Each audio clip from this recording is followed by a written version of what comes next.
Before he ever set foot inside the FBI, he didn't hold back his fury. He accused the Bureau of Protecting Jeffrey Epstein of shielding one of the most notorious predators in history. He said the names were there, the list was real, and that keeping it hidden was an act of evil. The clip is still out there, his words still echoing. They're sitting on it. Put on your big boy pants and let us know who the pedophiles are. That line wasn't just a comment, it was a promise, a challenge, and a dare aimed at the FBI and at Congress. He said the infamous Black Book was under the direct control of the FBI director, that the decision to release it could be made in an instant. To many, those words sounded like a clear path to truth. But more than 200 days into his tenure as director, the reality of power collided with the promises of the past. Member for an opening statement. Thank you very much, Mr. Chairman, and welcome, Director Patel. You and I have not had the opportunity to meet, and alas, you failed to respond to the 8 oversight letters I've sent you over the last 7 months. So we do have a lot of questions piling up for you, but I want to start with a word of praise. The first FBI director was J. Edgar Hoover, who steadfastly refused to hire women, African Americans, and other minorities as agents. And although he was a closeted homosexual who lived in domestic partnership for decades with Clyde Tolson, he also participated in anti-gay crusades. He aggressively promoted what we would today call white Christian nationalism, and he would undoubtedly be turning over in his grave to see as one of his successors a first-generation Indian American and a proud Hindu. So I congratulate you on being a breakthrough in this sense and being a beneficiary of the civil rights movement that opened up the FBI and the federal workforce to lots of people who never would have been hired in its first decades. Alas, you share J. Edgar Hoover's dangerous obsession with blind loyalty over professionalism and effective public policy. For Hoover, it was blind loyalty to him in keeping his secrets. For you, it's blind loyalty to Donald Trump in keeping his secrets. During your confirmation, it was widely noted on all sides that your primary qualification was your unwavering loyalty to Trump. Unlike other directors, you had no work experience at the FBI, but you had made over 1,000 media and political appearances in support of Trump's campaign. Your Senate confirmation vote was 51-49, the closest in history, with your opponents warning you were not qualified and had no interest in actually developing the qualifications for the job. I hoped that they were wrong. Alas, they were not. While most other new FBI directors drew on their experience as FBI agents, you didn't have that. But you did write a picture book trilogy for children ages 5 and up based on your experience clashing with President Trump's political enemies. In your book, you describe your literary alter ego, Cash the Knight, as a wacky, easily bored wizard carrying out King Donald's vengeance by driving his enemies out of the kingdom. In the books, King Donald is besieged by the evil Hillary Queentown, but saved in the end by Cash. Then Cash goes on to catch mules who are stealing the 2020 election for the great King Donald from Sleepy Joe. And then in the third book, Cash takes down the dragon of the jalapenos, nicknamed the DOJ. Your supporters had hoped that you would graduate from imagining yourself a romantic fairy tale knight to actually running America's premier federal law enforcement agency. Alas, just as we've learned how dangerous it is to put a science-denying anti-vaxxer in charge of our public health, we've learned how dangerous it is to name as director of the FBI a man who thinks of himself as a fairy tale knight who keeps a fire-breathing dragon named DOJ at home to forcibly drive villains out of the kingdom. When Charlie Kirk was assassinated, while his killer was still on the loose, you decided you didn't need to be at FBI headquarters in Washington to work with your team while the chaotic manhunt unfolded. You spent your evening dining in a swanky Midtown Manhattan restaurant and tweeting out false information that the subject of the shooting was in custody, a statement you had to retract 1 hour later. Your performance was so disturbing that even the MAGA base was alarmed.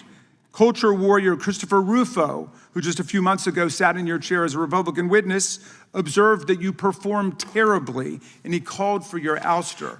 The FBI might be able to survive your delusions of grandeur and the explosively volatile temper that was on display yesterday in the Senate. But the intractable problem is that you are running the FBI not as a law enforcement agency charged with keeping the American people safe, but as a political enforcement agency working directly for the president's vengeance campaign. 7 months in, it's impossible to overstate the destruction, chaos, and demoralization you've brought to the FBI and its workforce and the resulting danger your actions have caused to our country. You've been systematically purging the FBI of its most experienced and qualified agents, division leaders, and experts in counterterror, counterintelligence, and cybersecurity, precisely the people who have the expertise you lack and which the FBI and the country need. They've been expelled from the ranks of the Bureau simply because they did their duty investigating crimes, including those committed by the mob that attacked the Capitol on January 6, 2021, and beat the hell out of more than 140 police officers, or simply because you suspected them of being insufficiently loyal to Donald Trump. You illegally sacked Brian Driscoll, the former acting director of the Bureau and a decorated counterterrorism expert who worked at the FBI for nearly 20 years. According to Driscoll, you told him your own job, quote, depended on the removal of agents who worked on the cases against the president, regardless of whether the agents chose to work on those cases or not. You added, quote, the FBI tried to put the president in jail and he hasn't forgotten it. You forced out the leader of the Salt Lake City field office, Mehtab Saeed, just weeks before Charlie Kirk's assassination, depriving the FBI of an experienced counterterrorism expert described by her colleagues as absolutely the best and legendary. She would have led the FBI's manhunt had she not been fired. When Trump decided that rounding up immigrants with no criminal records was more important than preventing crimes like human trafficking of women and girls, drug dealing, terrorism, and fraud, you ordered the 25 largest field offices to divert thousands of agents away from chasing down violent criminals, sex traffickers, fraudsters, and scammers to carry out this immigration crackdown. Director Patel, you treated the men and women at FBI with disrespect and paranoia. You've assembled a roving band of freelancing henchmen within your office and charged them with conducting unauthorized investigations, targeting and harassing career FBI employees. Amazingly, you forced senior leadership to repeatedly take polygraph tests to prove their political loyalty and pushed out leaders who refused these demeaning exercises.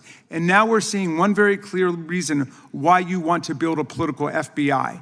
The Epstein files. You want an FBI blindly loyal to Trump and to you as his enforcer so you can continue your cover-up of a massive international sex trafficking ring with more than 1,000 victims betraying all of the survivors of the sexual violence. Before you got in this job, you called for full release of the Epstein files, telling podcaster Benny Johnson that the only reason the list was not released by DOJ and FBI was, quote, because of who's on that list. Upon your confirmation, you promised that, quote, there will be no cover-ups, no missing documents, no stone left unturned. And anyone from the prior or current Bureau who undermines this will be swiftly pursued. This spring, you ordered hundreds of agents to pore over all the Epstein files, but not to look for more clues about the money network or the network of human traffickers. You pulled these agents from their regular counterterrorism or drug trafficking duties to work around the clock, some of them sleeping at their desks, to conduct a frantic search to make sure Donald Trump's name and image were flagged and redacted. When he sat before Congress, the questions came back like a storm. Why haven't you released the names? Where is the list you said was under your control? Why are the files coming out in fragments, in dribs and drabs instead of being laid on the table in full? Representative Jamie Raskin made sure those questions weren't softened. He threw the past statements back at the director, word for word, demanding an explanation. The room quieted because everyone knew this wasn't just a matter of process. It was about whether the man who once demanded transparency was now using the system as a shield. The director's answer was not fiery, not defiant. It was careful. Everything lawfully releasable has already been released, he said. Multiple federal court orders restrict what can be shared. Every step has been done within the bounds of the law. The moral firebrand who once denounced cover-ups now spoke the language of legal limits. And that's when the tension broke into plain view. Raskin wasn't going to let it slide. He interrupted, pressed, demanded specifics. Which courts? What orders? Why can journalists get pieces of a Rolodex while the Bureau still holds a trove of seized devices, documents, financial records? If the Bureau has Epstein's computers, his emails, his file cabinets, where is that material? Is it still locked away? The director repeated that everything he had authority to release had been released, that anything else was under the lock and key of the courts. But the explanation rang hollow to a public that had heard the earlier promises. This wasn't just a dispute about files, it was a clash between two registers, moral certainty and legal reality. On the moral side, the demand is simple: victims and the public deserve to know the truth. The names of those connected to Epstein's crimes should not be hidden. On the legal side, the explanation is equally simple. Courts issue orders. Evidence tied to investigations, grand juries, or sealed agreements cannot just be made public on a director's whim. One register is rooted in the language of justice and closure, the other is rooted in the machinery of law. When they collide, the result is frustration, distrust, and outrage. The exchange revealed something deeper, the long shadow of decisions made decades ago. Patel stressed that much of what the FBI has comes from search warrants executed between 2006 and 2008.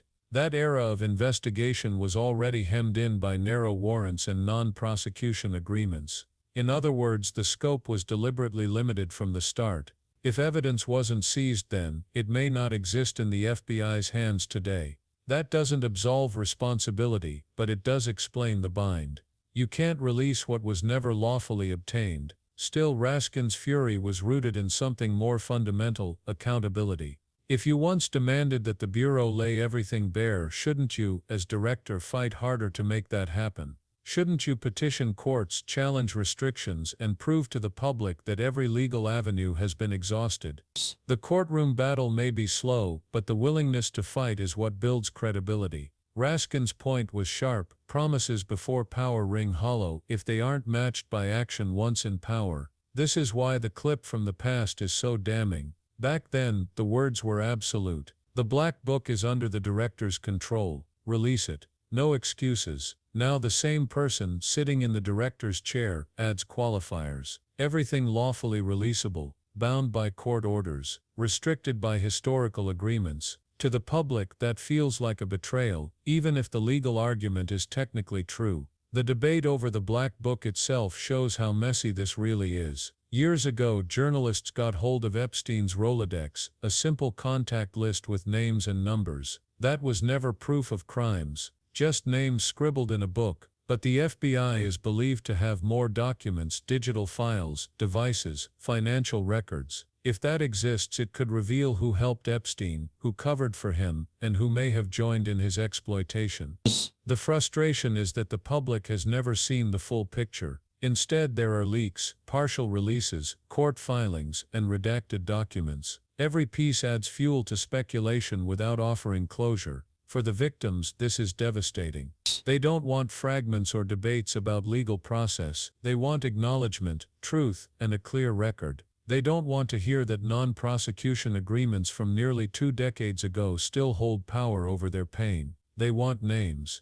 They want to see who enabled Epstein, who stood by him, who turned a blind eye. When the director points to court orders, the victims hear excuses. When Raskin pushes for disclosure, they hear someone finally voicing their demand. The clash is not academic, it is human. It also raises the question of institutional trust. How can the public trust an agency that seems to release information only when forced, and only in fragments? The director says more has been released under his watch than ever before. He points out that previous administrations had the same chance and did nothing. He even cites numbers: thousands of predators arrested, a 35% increase in enforcement. That may be true, but it doesn't erase the perception problem.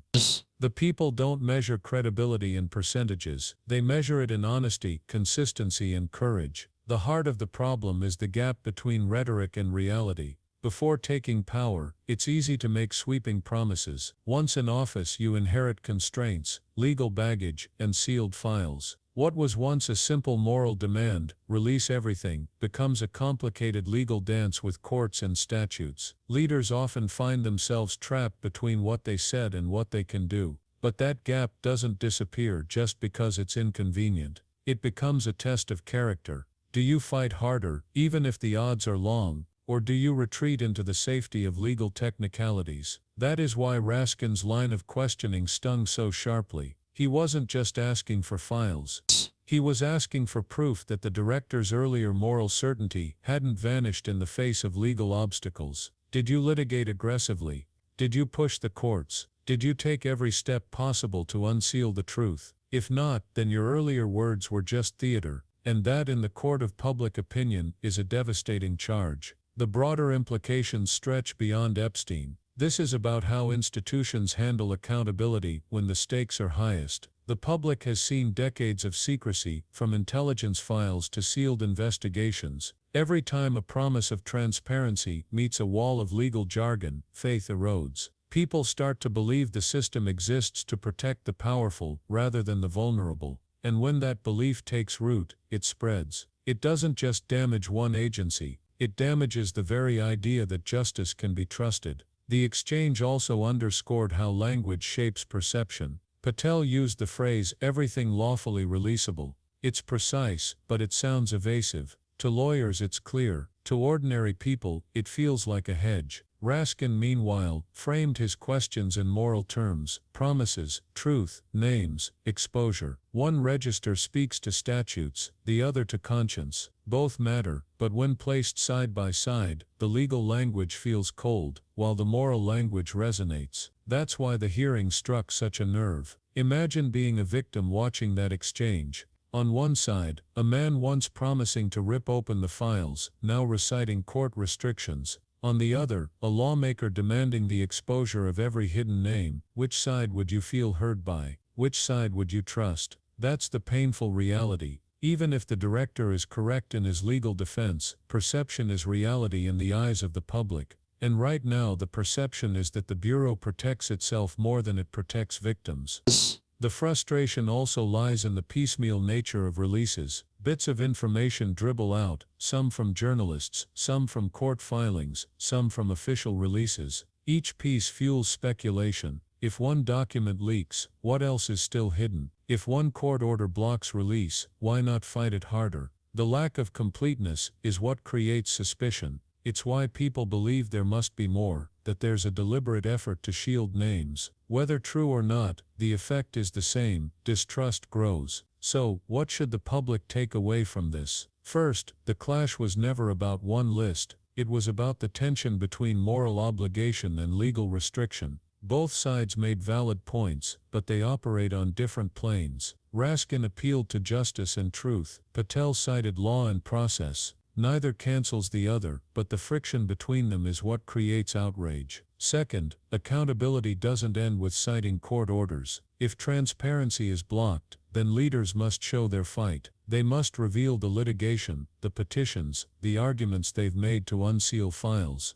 Only then can the public judge whether every step has truly been taken. Without that, promises look like empty words. Third, transparency is not an event, it is a process. Demanding names is a moral imperative. Demanding the steps to legally unseal them is the practical path. Both are necessary. Without the moral fire, there is no urgency. Without the legal fight, there is no progress. Finally, there is the question of trust. Leaders earn trust not by perfection, but by consistency.